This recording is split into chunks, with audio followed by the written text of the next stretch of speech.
Back here again, here to give you guys my game recap for the Broncos' 35-32 win over the Minnesota Vikings on Sunday. The Broncos are now 7-5 on the year, and we are in first place in the AFC West. So great win for us, huge win for us, a game we had to have, and we went into Minnesota and got the job done. Another road win for this team this season, and we've now won 5 games in a row. It's just a great feeling right now to be a Broncos fan, to watch this team, come from adversity to begin the year, start the year 1-4 to now be 7-5 and leading the division. It's been fun to watch. It's been great to watch as a Broncos fan. And now looking at the good things we did in this game, offensively, this was probably one of our best games of the year. We had 336 total yards of offense in this game. We scored 28 points as offense here against Minnesota's defense. 7 of our 35 points, of course, came from our defense on the interception return for a touchdown by Mario Hagan, but still, our offense scoring 28 points. That's great. This offense that as of late has only been scoring about 17 points, 16 points a game, somewhere in there, to see them have a breakout performance like this and really get it going, especially in that second half, was great to see. And you're just seeing the progression that we're making offensively week in and week out. And most of the time when you score 28 points, you got a great shot to win the game. We had 150 rushing yards here against Minnesota's defense. We averaged about 4.7 yards per carry here in this game. That was great to see. We obviously are the best rushing team in the NFL, and we had another great day running the ball. A lot of those yards came in the second half. The first drive coming out of halftime, we straight pounded the ball on Minnesota's defense. McGahee had a couple big runs, and we just kind of, from there, got in a groove running the ball. Offensive line up front did a great job blocking, and really Minnesota had no answer for us in the second half. Our defense was decent in this game. I thought from overall performance, this was probably our worst performance as a defense within the last 5 games throughout this winning streak. But still, they forced 3 turnovers. We had 2 interceptions in this game, obviously one from Goodman and the interception that Mario Hagan had that he returned for a touchdown. And we also had the 1 forced fumble where Brian Dawkins was able to knock it away from Christian Ponder. That was a huge play for us, gave us the momentum back there early on in the game. Our third down defense was once again very good. The Vikings were only 6 of 15 on their third down conversions. You love seeing that. The defense scoring, them having a touchdown in this game, the interception that was returned from a touchdown by Mario Hagan. You always love seeing that. Anytime your defense can get you points, that's a huge plus, and that was big for us in this game. And we had 28 points in that second half. This has been a team that has been a slow starting team over this winning streak, but we know how to finish games, and that's all that really matters, is how you finish. And we did once again here, like I said, 28 points in the second half, outscored Minnesota 28-17 in the second half. That's ultimately what won us the game. And the defense also had 3 sacks. I thought the pressure that we got on Christian Ponder was very good in this game. He just made some good throws. Props to him, and props to the Minnesota Vikings offense for making some solid adjustments there as the game went on. But still, we were beating him up. He was limping off the field. He had a hip pointer. Brian Dawkins got to him. Doomerville got to him.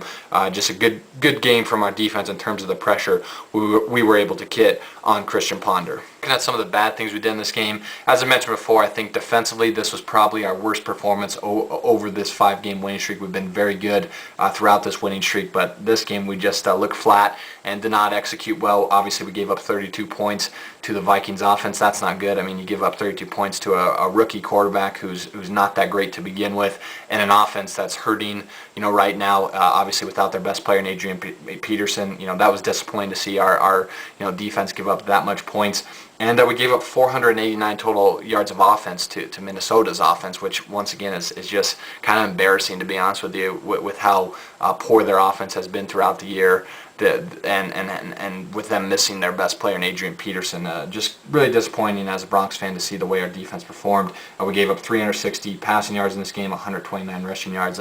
Just was not a good game for us defensively. Luckily, we made a play there at the end, Goodman intercepting a pass by Christian Ponder that ultimately won us the game. But overall, this was just a poor outing defensively for us. The time of possession, was ridiculous here. Minnesota really controlled the clock and really controlled the tempo here in this game. They had the ball for 37 minutes and 51 seconds, where we only had it for 22 minutes and 9 seconds. Don't like seeing that. You'd like to see us control the tempo, make Minnesota play our style of game. And luckily for us, we got a lot of quick scores in that second half, but still, you don't like seeing a team control the clock that well against our defense. That was disappointing. We also had 8 penalties in this game for 73 yards. Don't like seeing that. Once again, those are mental mistakes you can't make, and we need to really clean that up. With these last 4 games of the season, you got to limit the penalties penalties, because 8 penalties is not acceptable.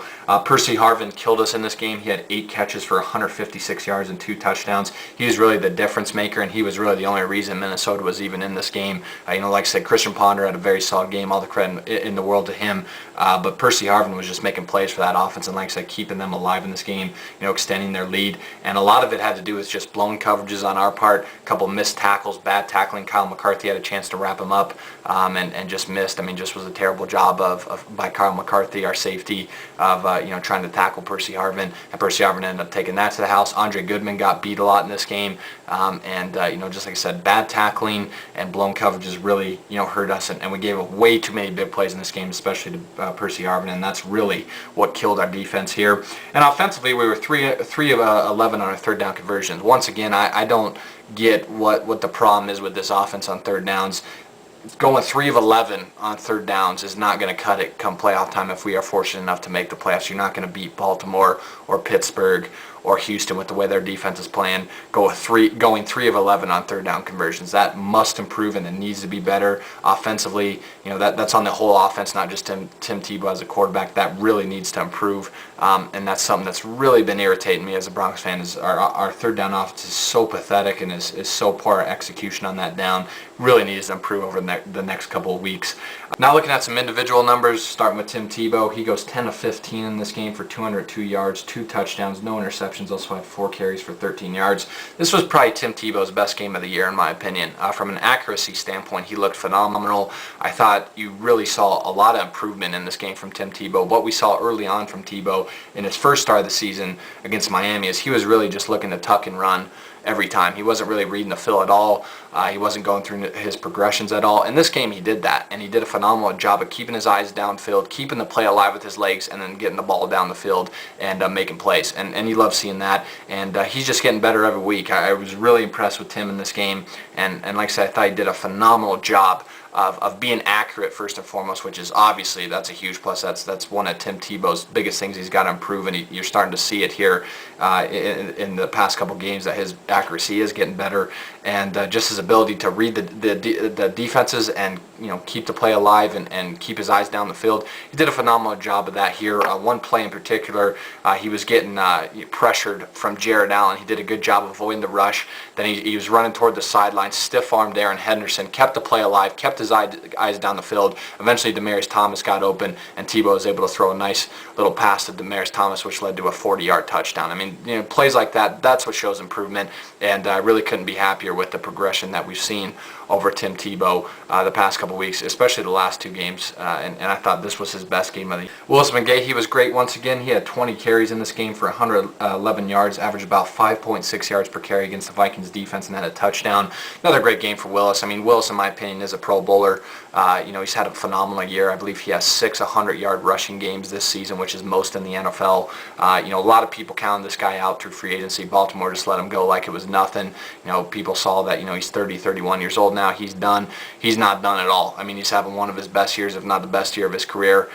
He's been a great addition for our offense, and he was phenomenal here once again. Like I said, coming out of halftime, our running game just got going, and Willis was making play after play after play. He was chewing up that Minnesota Vikings defense, and had a huge touchdown run for us in that second half that kept us alive. So another great game out of Willis McGahee. In my opinion, is a surefire Pro Bowler, and I'm so happy to have Willis in the Mile High City. I loved the addition when we signed him, and I got comments on my video when I made that video about us signing Willis McGahee that, oh, he's done, he's this and that, he's washed up.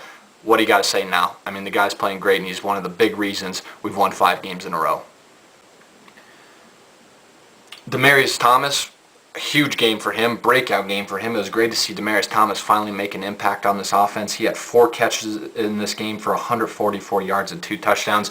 Just an awesome game by Demaryius Thomas, and an awesome job by Tim Tebow to read the defense and see the blown coverages and get the ball to Thomas, who made plays. The 40-yard touchdown pass that he had in this game, he ran over Minnesota's safety and cornerback to get in the end zone. With Mario Hagan, he had a phenomenal game here. 12 tackles for Hagan. He had 3 tackles for loss in this game, and obviously had the big interception he returned for a touchdown. down. Von Miller was unable to go in this game due to he had thumb surgery last week, and the Broncos didn't want to play him, so Mario Hagan stepped in for him and made a huge impact on this game. The interception was humongous for us, and he was just making plays all over the field. He did a great job of getting into the Vikings backfield, disrupting their run game, made a couple big plays and big tackles for loss in this game, and he was just phenomenal. You love seeing Hagan, a veteran, step in for Von Miller and make a huge impact on this game. He was a big key for our defense in this game. Andre Goodman had 7 tackles in this game, also had the huge interception there in the fourth quarter that basically sealed the game for us and set up the game-winning field goal by Matt Prater. But overall, I thought it was a pretty poor game by Andre Goodman. He got beat over and over and over again by Devin Aroshimadu as well as Percy Harvin, and he cost us a lot of big plays in this game, did Goodman. Obviously, he made up a bit by getting that huge interception there that ends up winning us the game, but still, he just got beat time in and time out in this game. Like I said, a lot by Aroshimadu in this game, as well as Harvin, and missed a couple coverages and missed a couple tackles and looked lost at times, and I was really disappointed in Goodman. Dawkins, another stellar outing for Dawkins. He had 5 tackles here, also had a sack in this game, and the big forced fumble there down the red zone. Vikings were about to score. Dawkins comes off on a safety blitz, is able to punch the ball out of Christian Ponder's hand. Huge play for us, huge momentum play for us. And Dawkins, just still making plays at 38 years old. I mean, all I ever hear, and I've said this multiple times in my videos, is that he's done and he's getting, up there, and he still, can't play at the level he did. Brian Dawkins is 38. He plays like he's 28. I mean, the guy is just a huge leader for us, and he's a huge, reason our defense has been great this year. And you love seeing a guy like that having something to play for. And I thought he was phenomenal in this game, just making play after play after play. It was all over the place and made huge play after play for us in this game. Big sack and big forced fumble as well in this game for Dawkins. And Doomerville had another solid outing, 4 tackles in this game and a sack for Doomerville. He now has 6.5 sacks on the year. He's starting to really, pick it up here. Like I said, he had a great November. I'm hoping he can have a great December, and he's off to a good start, obviously, as he got a sack here against Minnesota. So got another big game this Sunday at home against the Chicago Bears. Going to be a tough game for us. We cannot sleep on the Bears. Yes, they're missing Jay Cutler. Yes, they're missing Matt Forte, but they still got a lot of great players there. Phenomenal defense led by Brian Urlacher and Lance Briggs. You got Julius Peppers there. I mean, that's a very physical defense. They're still very, very good defense, very fundamentally sound defense. And offensively, Caleb Haney's still a very capable quarterback. Johnny Knox is a big play wide receiver, and Devin Hester, we all know, can always change the game, especially with his returning ability. I mean, arguably is the greatest returner of all time. So we cannot sleep on the Bears. We gotta, like I've said it the past couple weeks, got to take it one game at a time, get this win on Sunday, and then hopefully move on to New England. So going to be a big game, going to be a tough game for us, and it'll be a huge win for us. So Broncos are now 7-5. We're leading the division. We are tied with Oakland, but we do have the tiebreaker over them. So great feeling right now. Just got to keep it up and hopefully get a big win over Chicago on Sunday. So thanks for watching, guys. Thanks for the support. And as always, go Broncos.